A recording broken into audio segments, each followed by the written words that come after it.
Hi everyone, it's QuickyBaby and welcome back to World of Tanks, and today I've got a full tank review for you of a brand new Tier 8 Premium German medium tank. Yeah, as if we didn't have a lot of those in the game already. This is the Kampfpanzer 07RH, and it will be going into the game this Friday in the Crystal Challenge, an opportunity for you to be able to trade a rather large amount of your life to be able to get this vehicle for free, or alternatively doing the rational thing, completing as many stages as you can and topping up the rest with your credit card. Firstly, let's get stuck into the statistics of the Kampfpanzer 07RH to let you know how it stacks up compared to some of the competition. The Kampfpanzer 7 has a 90mm main armament with a damage per shot that a lot of you will find disappointing. It's only 200 when you compare this to the Panther 88, and its 280 alpha damage with its lower caliber gun seems to get a little bit bizarre, right? And while this vehicle isn't going to be hitting its opponents hard, it is going to be hitting them often. That's because this vehicle has a staggering 12 rounds a minute rate of fire, giving it a very impressive damage per minute of 2,400. This is the second best damage per minute of any tier 8 medium tank, and it is probably about 20 if not 30% higher than most tier 8 medium tanks, getting very close to the Panther 88. This will really whittle down your opponents quickly. This would be okay damage per minute for a tier 9 medium tank, let alone a tier 8 premium. And it's definitely one of the strengths of this tank. But of course, trying to make that damage per minute work when you're meant to be penetrating 12 rounds a minute is going to be a challenge in itself. The vehicle has 205mm of penetration on its standard rounds, which is similar to the M48 Kampfpanzer. It's definitely not going to win any awards for the penetration on its standard rounds. Luckily, it does have 255mm of gold pen for when you get into those tier 9 and those tier 10 matchups. And one of the best things about this tank is it's got really nice high explosive rounds that deal 320 damage per shot with 90mm of penetration.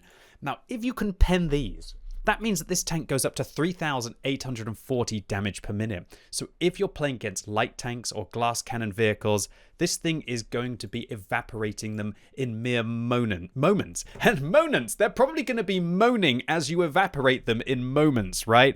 I definitely would be if this tank starts to penetrate 12 rounds of high explosive rounds on me.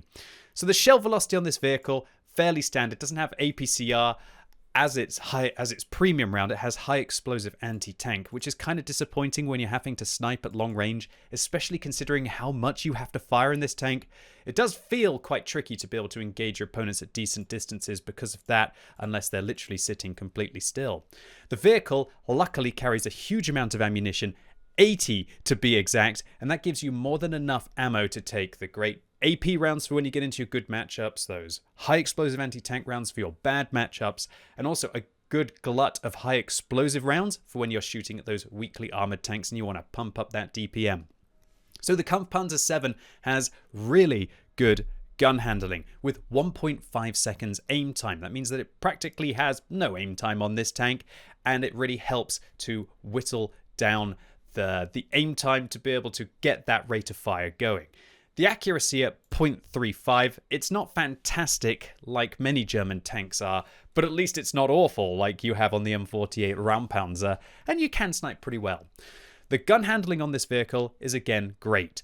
0.14 when you're moving and 0.1 on the turret means that you're going to probably still have to use vertical stabilizers considering how good the rate of fire is on this tank, but it's not terrible gun handling, and it does feel quite comfortable, especially with a good crew once you get going on the tank. The vehicle has mediocre gun elevation at 15 degrees, and take a look just how this turret looks like when it is actually using its gun elevation. It does look a little bizarre, as you see that the top of the turret actually kind of comes out as you're aiming up at your opponents, probably why it doesn't have more gun elevation than that. However, it does have 9 degrees of gun depression, which is very nice, and once again you can see the back of the turret actually raising up out of it. It does look absolutely bizarre, this tank, when you are using those elevation and depression angles. So now on to one of the best features of the Kampfpanzer 7, and that has to be the mobility. In the games that I've played in this vehicle, it is staggeringly quick, and you can do some outrageous things with it. 65 kilometers an hour forwards, 25 kilometers an hour backwards. This feels more like a light tank than a medium. Combine that with a very good power to weight ratio of 23.33 and you are racing up to speed. Be careful, however. Don't think that you're going to be ramming your opponents in a tank like this, as you only weigh 30 tons. And so if you do see one of these vehicles, even some of the much heavier, well, some of the heavy light tanks will be able to still probably trade equally with it, or maybe even more if you're using that controlled impact perk, right? One thing that's lovely about this vehicle as well is that it gets really good ground resistances on hard and medium terrain, making this thing feel very nimble. But funnily enough, and I don't know why Wargaming have done this, while they've given it incredible hard and medium ground resistances, and you wouldn't know this if you only looked in the garage unless you go on a website like TanksGG, it actually has horrific resistances on soft. And so be very careful if you get onto sandy maps. This thing is truly going to feel more like a medium than like a light tank, as it would do on hard or medium terrain. And also maybe don't go through some of the swampy terrain, like if you're going through the valley on Lakeville, for example. So to add to this fantastic mobility, the vehicle has great tank traverse, giving it the best traverse speeds, at least on hard and medium. But then again, the worst traverse speeds on soft. I wonder if this is an oversight by Wargaming or if this is intentional. It just seems so weird to make this vehicle so awful on soft terrain, but so amazing on medium and light terrain. And for it to be able to go from the best to the worst on those terrains, you could probably use this as a testing tank to find out what truly is soft, medium, and hard in World of Tanks. Talking about soft, medium, and hard, how good is this thing's armor? Well, the hull armor is 115 at the front and 75 at the side. Oh my lord, this thing is sounding OP, right? Yeah, right up until you look at the turret armor. 80 at the front and 60 at the side. Oh dear, this is an absolute hit and miss tank when it comes to its armor. Look at this upper hull. It's actually pretty decent. You can get about 180 millimeters on the upper hull. That's fantastic even when you're not angling. And when you're using that 9 degrees of gun depression, your upper hull armor actually goes up to about 240. Phenomenal. Also, this vehicle with its 75 millimeters of angled armor on the side of the vehicle can just side scrape. But of course, that doesn't mean anything when you have possibly one of the most stupid turrets on any tank in the game. 75 at the side, 85 at the front. Some of the really high explosive penetration rounds are going to be able to go through this thing and absolutely decimate in the turret. And this is quite a hard turret to hide when you're caught out in the open. But luckily, it doesn't have that much of a forehead, have you noticed, at the top of the vehicle. So when you're using your gun depression, it's still kind of a fairly tricky tank for your opponents to be able to see. So if you maybe go side on like this and you're using some of your gun depression, you go backwards and forwards, this could be quite a tricky tank to be able to hit. And you're really going to have to make use of that and make sure that you can pen your opponents in their turret, or hopefully not having to aim as far down as their hull. Otherwise, they're definitely going to see a lot of your armor. Such a bizarre tank, a real enigma with regards to its armor loadout. Add to this, not the most impressive hit points at 1,350, but at least it's not disastrous like you would be on a tier 8 light tank. And all in all, the durability of the vehicle, it's mediocre at best, but it will be able to ricochet some rounds in some scenarios. So now on to the camo rating of the vehicle, and this is where it's actually really good news for this tank. It's quite low profile, you can be quite sneaky indeed, and when you combine this with 390 meters view range, which will allow you to be able to spot your opponents at a fairly decent distance, and this thing is starting to look very good indeed.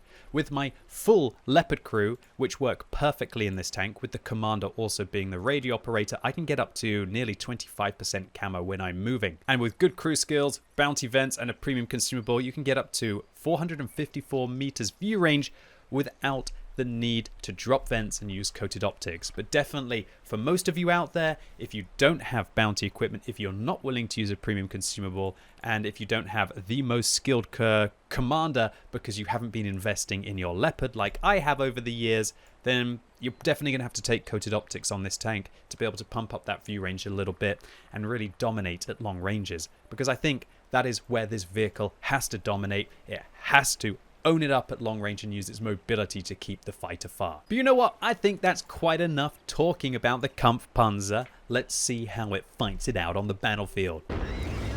Alright, here we go. We're rolling out in a full tier 8 matchup on Malinovka, and this vehicle has to be one of the best at tier 8 medium for getting onto Malinovka. This is one of the best long-range maps, and it'll be a really good opportunity and a test of patience to see if we can put this vehicle's mobility to the test. And look at this thing. This thing is keeping up right now with an LT-432 and a Borask. Might be a little bit taller than those vehicles, and unfortunately that means that we get spotted and we're doing this fairly awkward dance, all of us in unison. It's like we're doing, a collaboration dance at the beginning of the battle. We'll probably get spotted by an ELC even 90 that will be sitting in a bush here, which is why you're going to see that as I drive past here, I'm going to fire into that bush, and we'll have to find out later on whether we hit the ELC even 90, who was sitting there and spots us again. So the last thing that I want to do is to sit in that location in a big, boxy German medium tank. As I mentioned, this vehicle doesn't really have very good armor outside of the hull, and spoilers, on top of the tank, the vehicle's armor is only about 25 millimeters thick. And so that means that you are going to get absolutely clapped by artillery in this tank. Do not sit in the open and expect to not lose hit points. This is a big, boxy tank, and its mobility is your only defense in being able to keep out of harm's way of your opponents. If you get clapped by artillery in this vehicle, you're going to be losing huge chunks of hit points, and I can imagine there's going to be a lot of artillery on the battlefield, probably starting Friday and onwards, really taking advantage of these vehicles going into it. Alright, so let's take a look at this 90mm gun. And whoa, that's a pretty good start there. Looks like I might have fired at the SU-130 PM and maybe managed to get him to fall back out the bush. Maybe they fired because they got shot at. Maybe they fired because they got hit. And we're not sure if we're actually hitting any of these shells right now. But take a look at this thing's rate of fire. Sure, 200 damage is not the highest in World of Tanks at tier 8. But when you get going with this gun, it just, well, at least it feels impressive, right? It feels like it's doing a lot of damage, even if it's not quite actually managing to do the business right now. But still, 200 alpha with that kind of 12 round base rate of fire a minute is just absolutely outrageous. When you get a gun rammer, when you get vents, when you've got brothers in arms, and if you choose to use a premium consumable on this tank, then you really start to pump it up, and the DPM of this vehicle becomes outrageous. Okay, so in theory, that was the first damage that we actually managed to see in this battle. And I've just got to quickly go into my settings, because does anyone notice that the rings on the minimap are not showing? Oh, maybe a bit of a replay bug. Thanks for that, Wargaming. Okay, well, I'm going to test all of your geometry, and you're going to just have to imagine that there are rings on the minimap where we're going to be able to spot our opponents and when we're not. And I'll try and talk about that later on in the battle as well. Okay, so I'm still not getting used to the relatively poor shell velocity that this tank has. Considering the rate of fire, 962 meters a second shell velocity doesn't feel wonderful, and I was just starting to warm up in this tank with it. So I do miss a few shots at fast-moving targets like the Pantera there, but it's kind of unforgivable considering how big the Italian medium tank is, and I probably should have hit that shell. Nevertheless, we're still going to see if we can manage to push up onto the hill, and in retrospect, this is a really bad idea. Why would you take a tank with a big fat turret, with very thin turret armor, up onto the hill against tanks that have nearly double your alpha damage, at least in the form of the IS-6 and the IS-3A, and those vehicles have even got auto-reloaders that will be able to absolutely chunk me down. And oh my lord, does this not feel like 0.35 accuracy to any of you? I was getting quite frustrated up on the hill at this point. I was thinking, how can I only be up to 659 damage in the first 4 minutes of this battle when it feels like I've just been free firing at tanks? Is that because of the poor alpha damage of this tank? Is it because of the great rate of fire that you just sling the shells without necessarily micro-managing and thinking about each one individually? Possibly. I'm guilty of that in my Comet at long range, I guess. Sometimes you can feel, my rate of fire is so good that you don't even have to make each one count. And while the vehicle does have that wonderful base 2,400 damage per minute, it's not that good that you can afford to whiff all of your shells at a decent distance. So thankfully, I came to my senses, and I realized that fighting on top of the hill against all of those heavy tanks is only probably going to end in absolute heartbreak for this vehicle. So why not instead try and turn the fight around and use my mobility and be sneaky? I've got to be a sneaky German here. I've got great mobility, I've got great camo rating. Why not put it to use on such a big map? Why would I want to go and grind against multiple heavies? The only thing that arguably I could do on top of the hill is if I can see that there's going to be a one-on-one, I can definitely turn it into my team's favor. And this vehicle, it's almost kind of like an autoloader without an autoloader at this point. It's quite scary when you think that there are light tanks that are at this kind of tier, which are doing 180 damage, I believe, with like a 2-second intraclip reload, unless I'm mistaken, about the Bat-Chatillon 12T. However, this one, I believe you can get the rate of fire down to something stupid, like 3.6 seconds reload, and not have an autoloader as well. It definitely is a vehicle that loves to have a good crew and loves to have a gun rammer and loves to have vents to be able to pump up that DPM. And just look what you can do with that. That Stridsvagn S1 just takes 2 shots very quickly indeed. And I do feel that when this vehicle starts to apply pressure, and I'm really looking forward to playing this tank more and getting into those kind of situations where you can really take advantage of all-inning a tank, that this one could be an absolute powerhouse.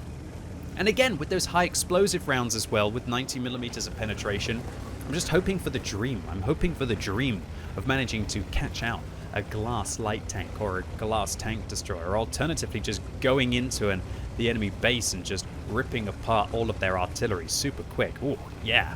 I think that's where this tank is also going to be in a bit of a sweet spot.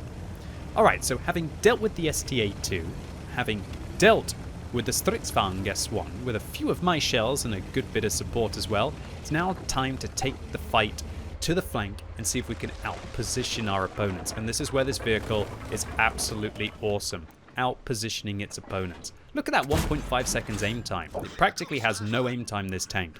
And I just wish that 0.35 accuracy was a touch better, but if they did, would it make the vehicle just outrageously OP? Probably. Any vehicles that can have great accuracy with very high damage per minute can really turn the tide into their team's favor, right? And when you combine that with the mobility of the vehicle as well to be able to control the engagement, yeah, this thing's starting to look ferocious. It's kind of like a light tank, but it's not a light tank. But it has very, very, very good tier 8 medium DPM, if not tier 9 medium DPM. And it just doesn't really feel like the vehicle has to make too many sacrifices to be able to get it. Sure, it's got awful turret armor. Sure, it's got a big chunky turret. Well, try and get your opponents at long range like this, and then put a couple of rounds into them just like that. Nearly a third into the Lansen as well. And we're able to outspot our opponents here because we're using bushes, because we've got good camo rating on this tank, and because we've got 390 meters base view range. And as I mentioned, if you have an incredibly skilled Leopard crew, you can probably get away with vents on this tank. Probably, if you're using a premium consumable. But if you don't, then you want to be using coated optics. And you can still replicate this, you're just going to lose a little bit of the raw everything, I guess, if you drop the vents on the vehicle. It's not going to be the end of the world. But I really think that having at least about 450, if not ideally 460 meters view range, hopefully more like 470 on this tank, will really make a difference. And oh, here we go. We've got a heat round loaded for the first one, but I'm hoping the high explosive round is going to be put to good use on the SU-130PM, but unfortunately it catches the tracks with the HE changes that are coming in 1.13 update. More on that in a different video, most likely. That one would have probably gone through the tracks, entered the side of the SU-130PM, and been in a real good position. Well, I would have one-shot them. Alright, so now we're catching out the Progetto 54, and we're just playing classic World of Tanks right now. And that is, we go into the bush until the bush is transparent, so we can see through the bush. Then we pull back behind the bush, and we can shoot through the bush while still maintaining all of the camo rating of the bush so our opponents can't see us. Yeah, there's that. That's the short version of it. And I can think of hardly any better vehicles than this one for doing that. Great camo, great mobility, and also, importantly, great damage per minute once you've been able to get into that scenario. This is not really a medium tank. It's more of a light vehicle. It's quite fast even for a light tank at tier 8 when we consider it. It doesn't have outrageous power to weight ratio, but it's very healthy indeed. I'm sure there'll be some crazy people out there who try to put a turbo on this tank.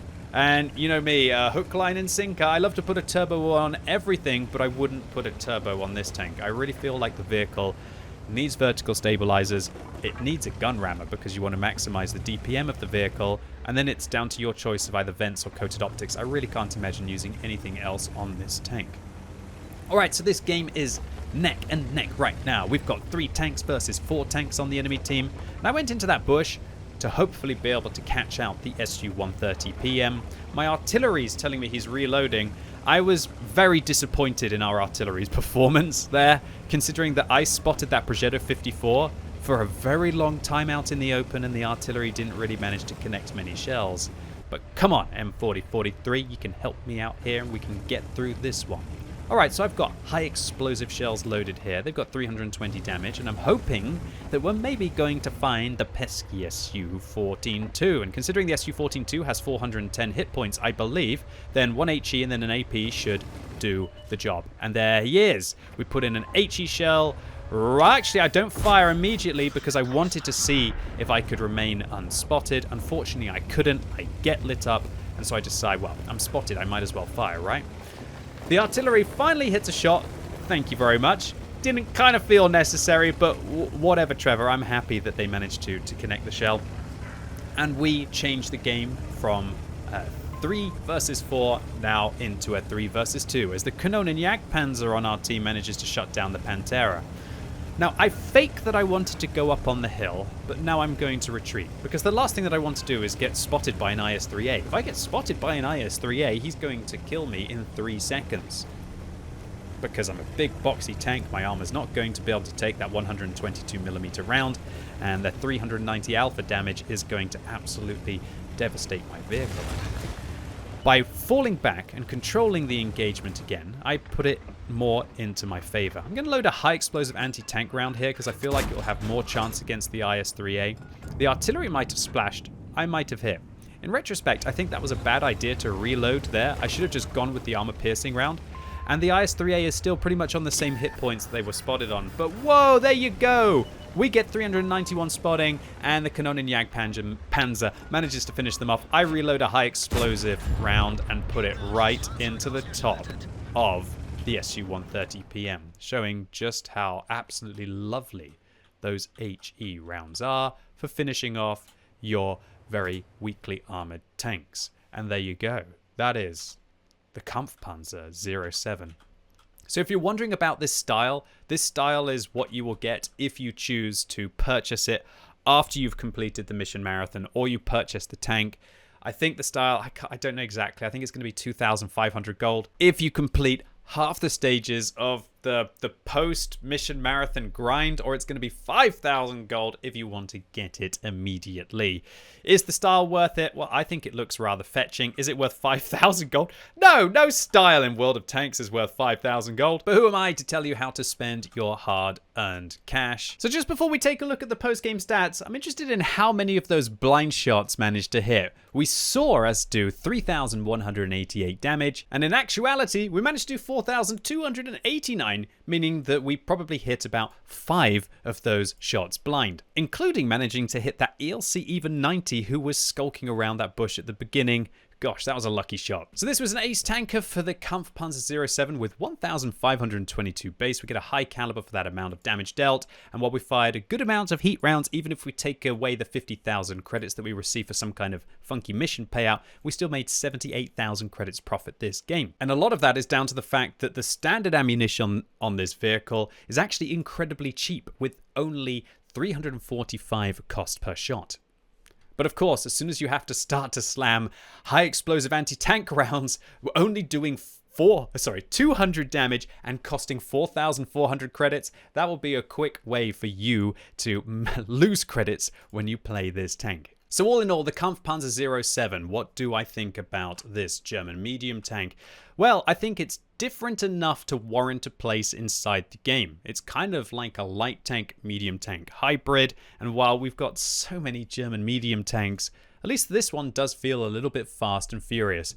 Kind of feels as if Wargaming are trying to make a Leopard prototype or a Leopard at tier 8, but instead of giving it a very accurate, high alpha damage, high penetration gun, they've kind of gone the opposite. They've given it middle ground penetration, they've given it fairly low alpha damage, but they've given it very good damage per minute due to its great rate of fire. This means that this vehicle will probably be one of the more challenging medium tanks of the German variety to play inside the game. I can imagine that very good players with very good crews who know how to use all of the vehicle's strengths and know how to control the range of engagement are going to do very well inside this tank. But for the average and below World of Tanks player, I honestly think this thing is going to be a bit of an XP pinata for your opponents. Really, unless you're maximizing the view range and you're maximizing the camo and you can handle a high rate of fire because you've got good grasp of your aim inside World of Tanks, I really don't think this is going to be the tank of your dreams. And I'd be very concerned when you start to get into those tier 9 and those tier 10 matchups and your 205mm of standard penetration is not going to be nearly enough to contest